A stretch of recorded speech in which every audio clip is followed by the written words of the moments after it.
Hey traders, today we're comparing Tradovate and AMP Futures, two popular futures trading platforms. If you're trying to decide where to trade futures with the best tools and fees, this video will help. Let's break it all down.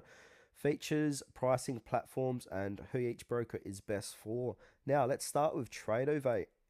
So now Tradovate is a modern cloud-based futures broker with a sleek interface. It lets you trade on desktop, mobile, and web with no software downloads needed. Pros, commission-free pricing options, clean and beginner-friendly interface, cloud-based so you can trade from anywhere, supports TradingView integration, and it also has a great mobile app. Cons, only for futures and options on futures, monthly platform fees depending on the plan, not as customizable as some pro platforms. Now, this is best for traders who want a user-friendly and mobile-friendly futures platform. Okay, so now we've got AMP Futures is a low-cost futures broker that supports many platforms, including NinjaTrader, Sierra Chart, and more. It's known for super low margins and tons of flexibility.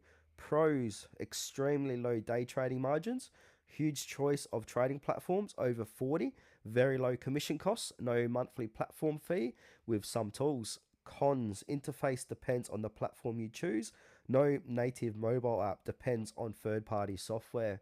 Setup can be more complex for beginners. Now, this is best for experienced traders who want flexibility, low fees, and also platform options. Now, choose Tradovate if you want an easy-to-use all-in-one futures platform with modern features, or you go with AMP Futures if you want the lowest trading costs and the freedom to pick your own platform. This is great if you already know what you are doing. So now both are strong future brokers, but they are made for different types of traders.